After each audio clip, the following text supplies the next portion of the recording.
আউযুবিল্লাহি মিনাশ শাইতানির রাজিম বিসমিল্লাহির রহমানির রহিম। আসসালামু আলাইকুম রাহমাতুল্লাহ। এক লোক স্বপ্ন দেখলো, একটা স্বপ্ন। এক লোক একটা স্বপ্নে দেখলো যে ফেরেশতারা একটা তালিকা বানাচ্ছে, লিস্ট।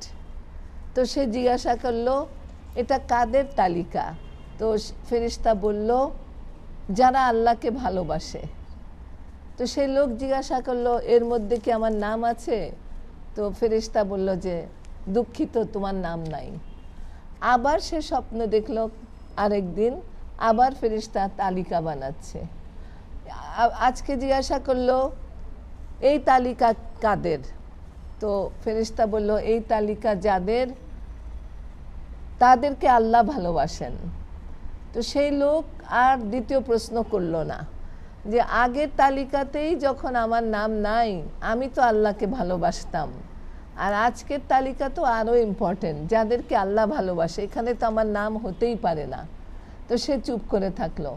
তখন ফেরেশতা তাকে ডেকে বলল, শুনো, আজকের তালিকার প্রথম নামটাই হলো তোমার নাম, যাকে আল্লাহ ভালোবাসে।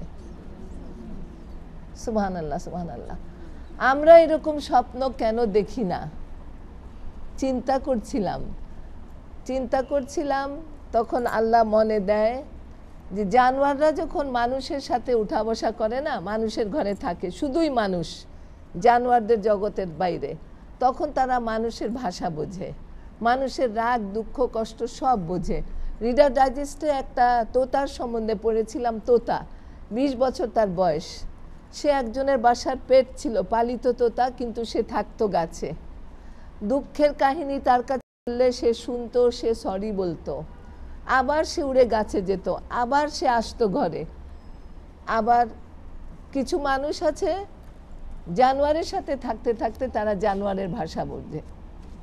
তো আমরা মানুষের জগতে থাকতে থাকতে, মানুষের সঙ্গে উঠা বসা করতে করতে, মানুষের কাছ থেকে চাইতে চাইতে, মানুষের কাছ থেকে প্রত্যাশা করতে করতে এত বেশি মানুষ ঘেঁষা যে আমাদের কাছে ফেরেশতার সুখবর নিয়ে আসে না। ফেরেশতারা আমাদের থেকে অনেক দূরে, আমরা ফেরেশতাদের থেকে অনেক দূরে। এত বেশি মানুষের মুখাপেক্ষী, এত বেশি মানুষ প্রিয় মানুষ আমরা। মানুষ প্রিয় মানুষের সাথে লেনদেন, মানুষের কাছ থেকে আশা নিরাশা, মানুষকে দেওয়া নেওয়া, মানুষের কাছ থেকে পাওয়া। তো আজকে আবারও আমরা চেষ্টা করব যে আমরা যদি আল্লাহর প্রিয় হতে পারি, যদি আল্লাহর দস্তরখানে বসতে পারি, যদি কিয়ামতের দিনে রহমানের মেহমান হতে পারি, তার জন্য আমাদের কি করা উচিত। এই যে এটা হলো সূরা আশ-শুরা, কনসালটেশন। হ্যাঁ, কনসালটেশন। এই সূরার 36 নম্বর আয়াত থেকে কয়েকটা আয়াত, আর সূরা দাহর, তার থেকে আল্লাহ আমাদেরকে তৌফিক দিও বলার। So whatever you have been given is but passing enjoyment for the worldly life. এই যে মানুষ আর মানুষের কাছ থেকে আশা নিরাশা, লেনদেন, পাওয়া না পাওয়া, মানুষকে দেওয়া, মানুষের কাছ থেকে প্রতিদান আশা করা, আল্লাহ বলছেন এটা হলো তোমার দুনিয়ার জীবনের সাময়িক আনন্দ। So whatever you have been given is but a passing enjoyment for the life of this world. এই আনন্দ, এই আশা নিরাশা, এই পাওয়া না পাওয়া, হতাশা প্রত্যাশা সব কেটে যাবে দুনিয়ার জীবনের সাথে। But that which is with Allah, কিন্তু আল্লাহর কাছে যেটা আছে, যেটা জান্নাত, যার নাম হলো জান্নাত, জান্নাতের মানে হলো বাগান, বাগানের ভিতরে প্রাসাদ, তার কথা আল্লাহ বলছেন is better and more lasting for those who believe in the oneness of Allah. এটা অতি উত্তম চিরস্থায়ী চিরস্থায়ী চিরস্থায়ী সুন্দর বাসস্থান কাদের জন্য? যারা এক আল্লাহকে বিশ্বাস করো, তাওহীদ, যারা মানুষ ঘেঁষা না, যারা মানুষের সঙ্গ থেকে আলাদা থাকতে চায়, যারা একা থাকতে চায়, একা চলতে চায়, একা চিন্তা করতে চায়, নিঃসঙ্গতাকে যারা ভালোবাসে, নিঃসঙ্গতার মধ্যে সে নিঃসঙ্গ না, কারণ তার রব তখন তার সাথে কথা বলে, সে তার রবের সাথে কথা বলে, রব তার কথার উত্তর দেয়। যারা মানুষ ঘেঁষা না, যারা এক আল্লাহকে নিয়ে চলে, এক আল্লাহ, এক আল্লাহ, ওয়াহিদ রব। আর কি? and put their trust in their Lord concerning all their affairs. ওই যে ওয়াহিদ আল্লাহ, ওয়াহিদ রব, ওয়াহিদ রব, ওয়াহিদ রব, সেই ওয়াহিদ রবের উপরেই তারা ভরসা করে সকল যাবতীয় ব্যাপার, সাংসারিক, দুনিয়াবি এবং আখেরাতের, কবরের এবং কিয়ামতের, হাসরের এবং পুলসিরাতের সমস্ত সমস্যার, সমস্ত সব কিছুর সমাধান, দুনিয়ার রিজক, দুনিয়ার সন্তানের জন্য নেক সাথী, নিজের জন্য নেক জোড়া, সব কিছু তারা আল্লাহর কাছে চায়, আল্লাহর কাছ থেকে ভরসা করে, আল্লাহরই কাছে তাদের আশা নিয়ে তারা দিন কাটায়। এইটা হলো 1, 2। 3 নম্বর হলো those who avoid the greater sins, যারা জিনা থেকে বিরত থাকে। গ্রেটার সিন অর্থাৎ জিনা,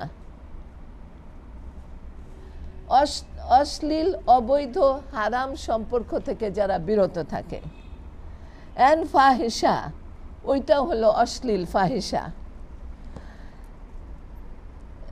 আমরা সূরা আশ-শুরার 36 আর 37 নম্বর আয়াতে আছি। And when they are angry they forgive, যখন তাদের রাগ ওঠে তখন তারা ক্ষমা করে। আমরা রাগ নিয়ে তিল থেকে পাহাড় গড়ি, পাহাড় থেকে ধসে পড়ি, আর নাহলে পাহাড় থেকে সুইসাইড করি। তাদের যখন রাগ ওঠে তারা ক্ষমা করে, কারণ তারাও মানুষ, রাগ উঠবেই দুনিয়ার জীবনে। হাজরত উমর বলেছেন, যার রাগ নাই সে একটা গাধা, মানে অন্যায় কাজে যে রাগ হয় না সে একটা গাধা।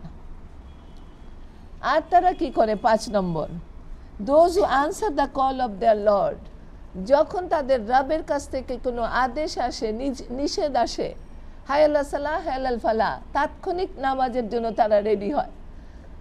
রোজার চাঁদ উঠলো, তাৎক্ষণিক তারা বিপদে রোজার প্রস্তুতি নিল। জাকাতের দরকার হলো, তাৎক্ষণিক তারা দিল। সাদাকার দরকার হলো, তাৎক্ষণিক তারা দিল। তারা ক্যালকুলেটর নিয়ে হিসাব করে চলে না। কিছু মানুষ আছে সব কিছুর ক্যালকুলেশন, জাকাত শেষ হয়ে গেছে, জাকাত কোথার থেকে দিব, সাদাকার কিছু নাই, কোনো বিপদ বালা নাই, কিসের সাদাকা? অতীতের জন্য কি আমরা সাদাকা দিয়ে শেষ করতে পারবো? আমাদের এই মজলিসের মহিলাদের, এর বাইরে যারা, তার আরও দূরে যারা 70-80 বৎসর পর্যন্ত যারা এখনো সুস্থ, এখনো ভালো, এখনো হেঁটে হুটে চলে, নিজের হাতে খানা খায়, নিজের হাতে বাগানে হাঁটে, নিজের হাতে ছেলে মেয়ের জন্য শপিং করে, রান্না করে, নাতি নাতকুরের জন্য, তারা কি তাদের জীবনের সব মুহূর্তের সাদাকা দিয়েছে? না। অথচ আল্লাহ রাসূলের হাদিস, যে একটা ফাজার দেখলো সুস্থ অবস্থায়, সে তার শরীরের 360 ভেন, 360টা ভেন শিরার জন্য যেন সাদাকা দেয়, জাকাত না সাদাকা। সে নিঃস্ব ফকিরও যদি হয়, তার একেবারে শেষতম সাদাকা হলো সেই গুনাহ থেকে বিরত থাকুক, সে একটা ভালো কাজ করুক। ভালো কাজও যদি না করতে পারে, সে গুনাহ থেকে বিরত থাকুক, সে ফিতনা থেকে বিরত থাকুক, সে দিয়াশলাই নিয়ে সংসারে না ঘুরে বেড়াক। তার জিহ্বা একটা দিয়াশলাই, যেখানে গেল সেখানে আগুন লাগালো, সেই দিয়াশলাইটা থেকে সে বিরত থাকুক। এই হলো আল্লাহর আদেশ। Answer the call of the Lord, যখন যেটা আদেশ আসলো, যখন আনুগত্যের চরম চরম চরম দৃষ্টান্ত হযরত ইব্রাহিম আর হযরত ইসমাইল। এই যে রোজা, তারপরে কোরবানির মাস আসবে। জিবরাইল আলাইহিস সালাম আসলেন না, আল্লাহ অন্য কোনো ফেরেশতা দিয়ে খবর পাঠালেন না, শুধু স্বপ্নে আল্লাহ বললেন, তোমার প্রিয়তম জিনিসটাকে দাও। প্রিয়তম জিনিস ছিল বার্ধক্যের সন্তান ইসমাইল, আর ইসমাইল ছিল শিশু। শিশুকে যখন বলা হলো আমার আল্লাহ একটা প্রিয় জিনিস চায়, সে বলল, আপনার আল্লাহ যাতে রাজি আব্বা, আপনি তাই করেন, আমি প্রস্তুত, আমাকে কোরবানি করেন। শুধু আপনার চোখটা বন্ধ করে নেন, তা না হলে আর আমার ঘাড়ের উপরে ছুরি চালান, তা না হলে আপনি তো ছুরি চালাতে পারবেন না। এই ত্যাগ আর তিতিক্ষাকে সামনে রেখে আমরা কি করি? কত হাজার টাকা দিয়ে গরু কিনলাম, কত কত মন গোশ হলো, এই গরুর থানটা, কলিজিটা, গুর্দাটা, মগজটা কাকে পাঠাবো? কোন মন্ত্রী, কোন এমপি, কোন চেয়ারম্যান, কোন ভাসুর, কোন দেওয়ার, কোন শ্বশুর, কোন বিয়াই, কোন বিয়ানের কাছে? কলিজা ভুনাটা কখন খেয়ে নামাজে যাব? আমাদের তো কোরবানিও হয় না, সাদাকাও হয় না। মূর্খের মতন আমরা অপেক্ষা করি কখন বিপদ আসবে, বিপদের সাদাকা দিব। যে খুশির সাদাকা দেয়, আমি আগেও আল্লাহ বলিয়েছি, আল্লাহ তার কাছ থেকে বিপদের সাদাকা নেন না। আর কি করে সে? To believe that Allah is the only lord, যে বিশ্বাস করে তার আল্লাহ এক আল্লাহ, ওয়াহিদ রাব, আনুগত্যের জন্য, ভালোবাসার জন্য, ভালো লাগার জন্য, ভয়ের জন্য, কোরবানির জন্য, পরামর্শের জন্য, বিশ্বাস করার জন্য, আত্মসমর্পণের জন্য, উপহার দেওয়ার জন্য, আল্লাহর কাছ থেকে উপহারের আশা করার জন্য। যে আল্লাহকে উপহার দেয়, আল্লাহ তাকে উপহার দিবেন। আমাদের ক্ষুদ্র তুচ্ছ সাহায্যকারী যদি দেশ থেকে 1 কেজি চালের গুঁড়ি নিয়ে আসে, এর বেশি তো কিছু তারা আনতে পারে না। যে একটা সমজদার মিস্ট্রেস 1 কেজি চালের বদলে তাকে হয়তো 5 মণ চালের হাদিয়া সে দিবে, মানুষ যদি হই আমরা। আর আমার আল্লাহকে যদি আমি একটা খুশির সাদাকা, একটা সিজদাই দিলাম আমার অতীতের খুশিগুলির জন্য, অতীতের অনুগ্রহগুলির জন্য, অতীতের রহমতগুলির জন্য, অতীতের সব কিছুর কৃতজ্ঞতা স্বরূপ যদি 2 রাকাত শুকরের নামাজ পড়ি, কতখানি সময় যায়? সে সময়টা কার? সময়ও আল্লাহর, জীবন কার? আল্লাহর, মৃত্যু কার কাছ থেকে? আল্লাহর কাছ থেকে আসবে। রেখেছে কে দুনিয়াতে? আল্লাহ রেখেছেন। আর কি করে? পারফর্ম সালাহ, সে সালাত আদায় করে। and conduct their affairs by mutual consultation. পারিবারিক, রাজনৈতিক, সামাজিক, অর্থনৈতিক, সাংসারিক যা কিছু সমস্যা পরস্পরের মধ্যে আলোচনার মাধ্যমে সে সমাধান করে। সে ডিক্টেটর হতে পারে না, না দেশে, না রাজনীতিতে, না সমাজনীতিতে, না অর্থনীতিতে, না পারিবারিক জীবনে। ডিক্টেটরশিপ নাই। একটা সদস্য, আপনি সিনিয়র সদস্য হতে পারেন, সম্মানী হতে পারেন, বয়স্ক হতে পারেন, কিন্তু আপনি ডিক্টেটর হতে পারেন না কোনো সংসারে, কোনো সমাজে, কোনো দেশে, কোনো রাজনীতিতে, কোনো অর্থনীতিতে, কোনো পার্টি, মানে পার্টির কি হবে, বা এই যে রাজনৈতিক দলগুলি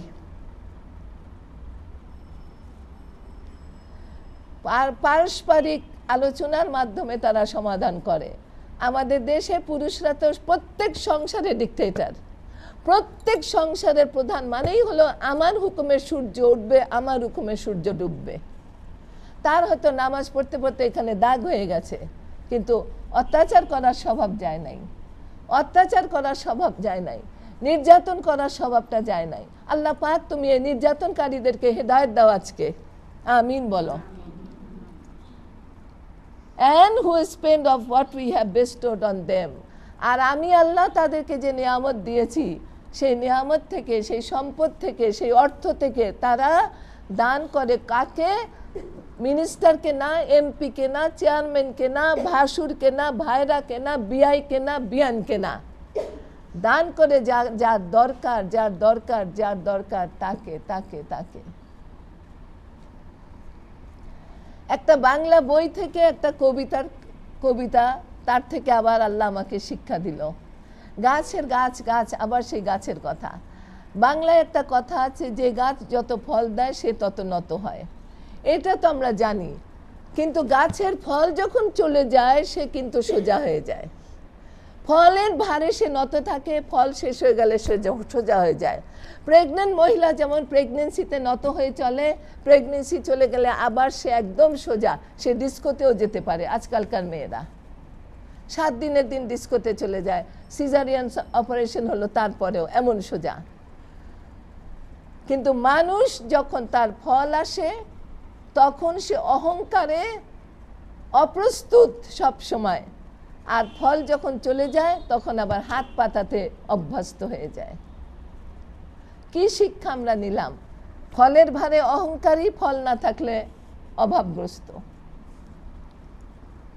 তারপর আমরা আল্লাহর মেহমানদের চরিত্র আলোচনা করি। করতে করতে যদি আল্লাহ আমাদেরকে একটুখানি এই স্বভাব দেন, কারণ নবীজি বলেছেন যে আতরের বাজারে যায় সে যদি আতর নাও কেনে তার গায়ে আতরের সুগন্ধ হবে, আর যে চামারের দোকানে যায় মুচি মুচি সে যদি ওইখানে বসে ওই আগুনের ফুলকিতে তার কাপড় একটা ফুটা হবে। তো আমরা জান্নাতি আল্লাহর দাস্তারখানে এখনো পৌঁছাই নাই, কিন্তু আল্লাহর ঘরে মেহমান হিসাবে আছি, যে ঘরের নাম তাকওয়া।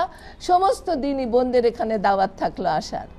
সেই ঘরে বসে বসে আল্লাহর মেহমানদের গুণ আলোচনা করবার তৌফিক আল্লাহ দিয়েছেন, অনুমতি আল্লাহ দিয়েছেন। এটার জন্য আল্লাহ তুমি আমাদেরকে কিছু ছিটাফোঁটা এই স্বভাবটাও দিও, আমিন। And those when an oppressive wrong is done to them are not cowed but help and defend themselves. মুমিনের আরেকটা স্বভাব হলো যখন তাদের উপরে নির্যাতন হয়, অত্যাচার হয়, অপারেশন হয়, তখন তারা নীরব থাকে না, তারা কাপুরুষতা দেখায় না। Are not cowed but help and defend themselves, তারা নিজেদের আত্মরক্ষা করতে জানে হিকমত দিয়ে, হেদায়েত দিয়ে, আল্লাহর কাছ থেকে পাওয়া জ্ঞান দিয়ে। তারা দিয়াশলাই দিয়ে আগুন লাগায় না, তাদের মাথায় যে ব্রেনটা আল্লাহ দিয়েছেন সেই ব্রেনের মাধ্যমে তারা নিজের আত্মরক্ষা করে। কি একটা চরিত্র! আল্লাহর কাছে যাওয়ার আগে যদি এই চরিত্রটা আমাদের হবে বলেই আল্লাহ কোরআনে এই চরিত্রগুলি দুনিয়ার জীবনে আমাদেরকে জানিয়েছেন। 1400 বছর আগে থেকে কিয়ামত পর্যন্ত মানুষ এটা পড়তে থাকবে। একজনও কি আমরা এই চরিত্র হাসিল করতে পারবো না? ইনশাল্লাহ পারবো। The recompense for evil is an evil like thereof. আল্লাহ বলছেন আশ-শুআরা 40 নম্বর আয়াত, অন্যায়ের প্রতিফল অন্যায় হবেই, but whosoever forgives and makes reconciliation, কিন্তু যারা ক্ষমা করলো, এবং রিকনসিলিয়েশনের মানে হলো সমঝোতা করল, his reward is with his Allah, তার পুরস্কার তো তার আল্লাহর সাথে। আমরা রিকনসিলিয়েশন করতে চাই না, আপোষ করতে চাই না, কারণ আপোষে মনে হবে আমি দুর্বল। না, আপোষ করাটা দুর্বল না। আপোষ না করে অন্যায়কে সহ্য করাটা হলো দুর্বলতা। আপোষের মাধ্যমে অন্যায়ের প্রতিকার করা যায়, কিন্তু আমি আঁকড়ে বসে থেকে জিদ করে আমি নির্যাতিত হব, আমি অন্যায় সহ্য করব, আমি আপোষ করব না, এর চেয়ে বড় মূর্খ কে আছে? তারপর আল্লাহ বলছেন 43 আয়াত, verily whoever shows patience and forgiveness, যারা ধৈর্য এবং ক্ষমা দেখায়, ধৈর্য এবং ক্ষমা, that would truly be from the things recommended by Allah. ধৈর্য এবং ক্ষমা হলো আল্লাহর কাছ থেকে অনুমোদিত একটা স্বভাব। আল্লাহ যেটাকে পছন্দ করেন, আমাদের যেটা করা উচিত। এখন আমরা আরেকটা সূরা থেকে কয়েকটা আয়াত পড়ি। এটা হলো সূরা দাহর, 76 নম্বর সূরা। আল্লাহ বলছেন কারা আল্লাহর মেহমান? They are those who fulfill their vows. এরা হলো তারা যারা প্রতিশ্রুতি রক্ষা করে, ওয়াদা রক্ষা করে আল্লাহর সঙ্গে, বান্দার সঙ্গে। আল্লাহর সঙ্গে কি? ওয়াহেদ আল্লাহ ছাড়া আর কাউকে চিনি না। বান্দার সঙ্গে কি? যখন তোমার বাসায় আসবো বললাম, আসবো, 1 মাস পরে তাকে বলবো ভুলে গেছিলাম তো, আসার কথা বলেছিলাম, মনে নাই, এমন না। Fear a day whose evil will be wide spreading. আল্লাহ রহমানের মেহমান তারা হবে যারা ওয়াদা পূর্ণ করে, এবং যেদিন মহাপ্রলয় হবে, কিয়ামত, সেই দিনকে তারা ভয় করে। আর কি করে? they give food, তারা খাদ্য দান করে, তারা মানুষকে খাওয়ায়। নবীজিকে জিজ্ঞাসা করেছিল মানুষেরা, ইয়া রাসূলুল্লাহ, ইসলামের মধ্যে সবচেয়ে উত্তম কি? হোয়াট ইজ বেস্ট ইন ইসলাম? ওনার জবাব ছিল to feed people and to spread piece. মানুষকে খাওয়ানো এবং শান্তি বিতরণ করা, অর্থাৎ সালামের আদান প্রদান করা। And they give food in spite of their love for it. তারা নিজেদের জন্য ওই টাকা পয়সা খাদ্যটা ভালোবাসে, পছন্দ করে, তারপরেও তারা সেই প্রিয় জিনিসটা মানুষকে খাওয়ায়। টু দ্য মিসকিন, কাকে খাওয়ায়? দরিদ্র মিসকিনকে। দি অরফান, যার অভিভাবক নাই, যার বাপ নাই দুনিয়াতে। অ্যান্ড দি ক্যাপটিভ, যে বন্দি, তাকে নিয়ে খাওয়ায়। আমরা খাওয়াবো কাকে? Business partner. কোথায় খাওয়াবো? খাওয়ানোর কোনো লিস্ট এখন দিতে গেলে সব সময় চলে যাবে। ফাস্ট ফুড আর হোটেল আর রেস্টুরেন্টের নাম, বিল আসবে কত? 10, 20, 15,000 টাকা। নেভার মাইন্ড, এটা আমার বিজনেস পার্টনার ছিল। এটা তো আল্লাহর পাঠানো কেউ না, এটা আমার বিজনেস পার্টনার। সেইং। আর তারা যখন মিসকিনকে খাওয়ায় তারা কি বলে? We feed you seeking Allah's countenance only. আমরা তো তোমাদেরকে খাওয়ালাম শুধু আল্লাহর সন্তুষ্টি হাসিল করার জন্য, শুধু আল্লাহর সন্তুষ্টি হাসিল করার জন্য। We wish for no reward nor thanks from you.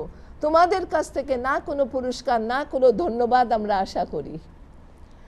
আর এর বিপরীত কথা সূরা ইয়াসিনে আল্লাহ আমাদেরকে জানিয়েছেন, মুনাফিকরা বলবে যাকে আল্লাহ খাওয়াতে পারে আমরা কেন তাকে খাওয়াবো? নাউজুবিল্লাহ, নাউজুবিল্লাহ। তারপর আরেকটা স্বভাব তাদের কি? রহমানের মেহমান। Verily we fear from our Lord a day. আমরা আমাদের রবের কাছ থেকে একটা দিনকে অত্যন্ত বেশি ভয় পাই। সে দিনটা কেমন? হার্ড অ্যান্ড ডিস্ট্রেসফুল, অত্যন্ত কঠিন হবে, অত্যন্ত প্রলয়কারী সেদিন হবে। That will make the faces look horrible. সেই দিন বেশিরভাগ মানুষের চেহারা হয়ে যাবে বিকৃত। So Allah save them from the evil of that day. আল্লাহর যারা মেহমান, রহমানের যারা মেহমান, তাদেরকে আল্লাহ কিয়ামতের দিনে সেই প্রলয়ের কষ্ট থেকে, আযাব থেকে, নির্যাতন থেকে বাঁচাবেন। And give them a light and beauty and joy. আল্লাহ রাব্বুল আলামিন তাদেরকে দিবেন নাদরাহ। নাদরাহ মানে হলো গেভ দেম, আল্লাহ তাদেরকে দিয়েছেন, দিবেন। দিয়ে গেভ এখানে অতীত, দিয়েছেন ইতিমধ্যে, দিচ্ছেন এবং দিবেন কি? লাইট, একটা নূর তাদের চেহারায়, বিউটি, সৌন্দর্য তাদের চেহারায়, অ্যান্ড জয়, আনন্দ তাদের চেহারায়। কারণ তারা তো নবীজির উম্মত। দুঃখিত হওয়া থেকে, দুশ্চিন্তাগ্রস্ত হওয়া থেকে, ভারাক্রান্ত হওয়া থেকে তারা আল্লাহর কাছে পানা চায়। And their recompense shall be paradise. তাদের এই সব কিছুর প্রতিদান হবে জান্নাত। সেখানে সিল্ক অ্যান্ড গার্মেন্টস তারা পরবে, যে সিল্ক তারা দুনিয়াতে পরে নাই, সিল্কের পোশাক। Because they were patient. তার একটা মাত্র কারণ হলো তারা ছিল ধৈর্যশীল, প্রতিশোধ গ্রহণকারী না, জিজ্ঞাসায় ভরা না, রাগী না, আক্রোশ না, দাঁত কিরমির করে আমি কিছুতেই ক্ষমা করতে পারবো না, এমন কথা তাদের মুখে আসে না। তাদের কথা আল্লাহ বলছেন মুহাম্মদ সাল্লাল্লাহু আলাইহি সাল্লামকে। দেয়ারফর, অতএব ও মুহাম্মদ, এর আগে আরেকটা আয়াত দিয়ে আমি শেষ করছি। It will be said to them, তাদেরকে বলা হবে, ওই ধৈর্যশীল, ওই সাবেরিন, শাকিরিন, সালেহিন, সিদ্দিকদেরকে বলা হবে, verily this is a reward for you. এই পুরস্কার তোমার জন্য, এই পুরস্কার তোমার জন্য। আর তুমি কি করতে দুনিয়াতে? কি করতে দুনিয়াতে? Your endeavour had been accepted. তুমি যে ধৈর্য, যে সহনশীলতা, যে বড় মনের পরিচয়, যে বরত্ব দেখিয়েছো আল্লাহর জন্য, আল্লাহ সেটা কবুল করেছিলেন। এখন এটা দিয়ে আমি শেষ করছি। আমাদেরকে আল্লাহ বলছেন নবীজির মাধ্যমে, দেয়ারফর বি পেশেন্ট, অতএব ধৈর্য ধরো ও মুহাম্মদ, উইথ কনস্ট্যান্সি, নিষ্ঠার সঙ্গে। আজকে ধৈর্য ধরলাম, কালকে আমি একদম কাপড় খুলে মাতম শুরু করে দিলাম, আল্লাহর বিরুদ্ধে চিৎকার শুরু করে দিলাম, দেওয়ালে মাথা ফাটানো শুরু করলাম না।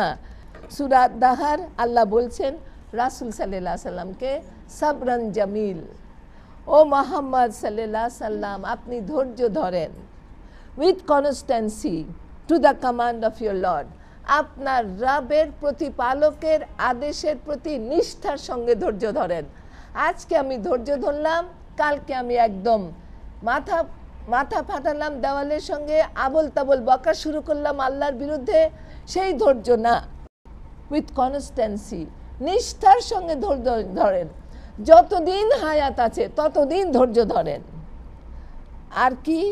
বাই ডুইং ডিউটি টু হিম।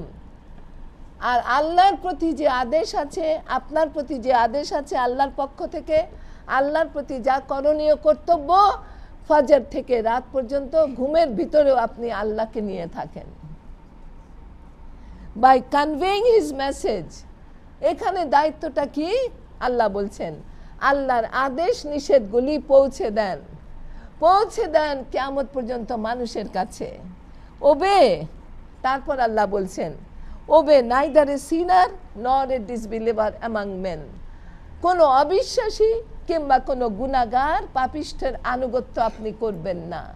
ইয়া রহমান, আমরা তোমার কাছে পানা চাই সেই অন্তর থেকে যে অন্তরে তোমার ভয় নাই, সেই জ্ঞান থেকে যে জ্ঞানের ভিতরে হারাম হালাল নাই, সেই নাফস থেকে, সেই চাহিদা থেকে যে চাহিদা কখনো মিটে না, আর সেই দোয়া থেকে যে দোয়া কবুল হয় না।